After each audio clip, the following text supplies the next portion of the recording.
بسم اللہ الرحمن الرحیم۔ السلام علیکم ورحمۃ اللہ وبرکاتہ۔ میرے کریم آقا صلی اللہ تعالیٰ علیہ وآلہ وسلم رمضان المبارک کے آخری عشرے کا اعتکاف فرمایا کرتے تھے ہر سال، اور اسی سنت کو زندہ کرنے کے لیے امہات المؤمنین بھی اعتکاف فرمایا کرتی تھی۔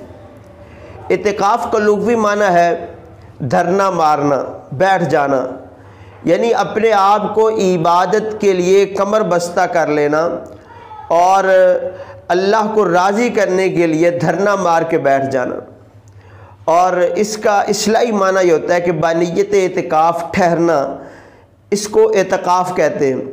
اب اعتکاف کے لیے عاقل ہونا یہ شرط ہے، بالغ ہونا شرط نہیں ہے۔ اگر کوئی نابالغ بچہ تمیز رکھنے والا ہو تو وہ بھی اعتکاف بیٹھ سکتا ہے۔ اسی طرح اگر خواتین اعتکاف کرنا چاہے تو ان کا بھی جنابت اور حیض و نفاس سے پاک ہونا شرط ہے۔ اب اعتکاف کا مقصد کیا ہے؟ اس کا ایک بڑا عظیم مقصد یہ ہوتا ہے کہ شب قدر کو پانا۔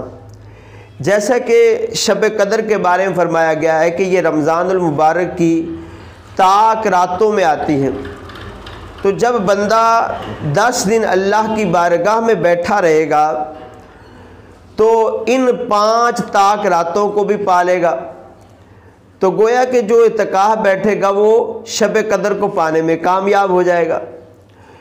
اس کے علاوہ ایک اور فضیلت سنیے، میرے کریم آقا صلی اللہ تعالیٰ علیہ وآلہ وسلم کی حدیث پاک ہے۔ ام المؤمنین حضرت عائشہ صدیقہ رضی اللہ تعالی عنہا اس حدیث پاک کو روایت فرماتی ہیں کہ آقا علیہ الصلوۃ والسلام نے ارشاد فرمایا، من اعتکف ایمانا و احتسابا غفر له ما تقدم من ذنبہ، کہ جس نے ایمان اور ثواب حاصل کرنے کی نیت سے اعتکاف کیا، اللہ پاک اس کے پچھلے گناہوں کو معاف فرما دے گا۔ اسی طرح حضرت مولا علی کرم اللہ تعالی وجہ الکریم سے روایت ہے کہ آقا علیہ الصلوۃ والسلام نے ارشاد فرمایا، من اعتکف فی رمضان کان کحجتین عمرتین، کہ جس نے رمضان المبارک کے آخری عشرے کا اعتکاف کیا گویا کہ ایسے ہے کہ جیسے اس نے 2 حج اور 2 عمرے کیے۔ کتنی بڑی فضیلت ہے۔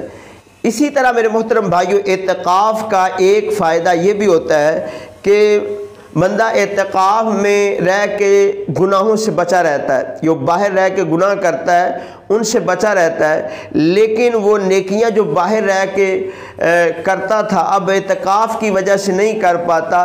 اللہ پاک کی رحمت یہ ہے کہ اللہ پاک اس کو وہ نیکیاں عطا فرما دیتا ہے۔ جیسا کہ حضرت عبداللہ بن عباس رضی اللہ تعالی سے روایت ہے، آقا علیہ الصلوۃ والسلام نے ارشاد فرمایا کہ اعتکاف کرنے والا گناہوں سے بچا رہتا ہے، لیکن جو اس کے کرنے والی نیکیاں ہوتی ہیں باہر رہ کے وہ کرتا تھا وہ اب نہیں کر پاتا، لیکن پھر بھی اللہ پاک اس کو ان نیکیوں کا ثواب عطا فرماتا ہے۔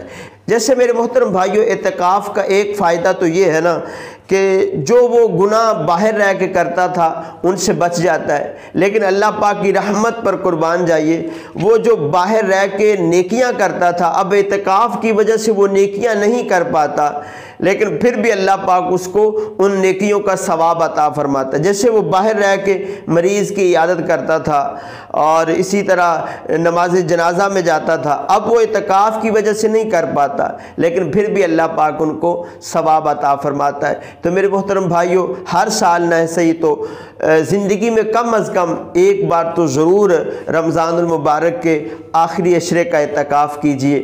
اللہ پاک آپ سب کا حامی و ناصر ہو۔ ایسی پیاری پیاری معلومات کے لیے آپ ہمارے اس چینل کو ضرور سبسکرائب فرما دیجئے، ساتھ بیل کا بٹن بھی دبا دیجئے تاکہ ہر آنے والی ویڈیو سب سے پہلے آپ تک پہنچتی رہے۔ جزاک اللہ خیر۔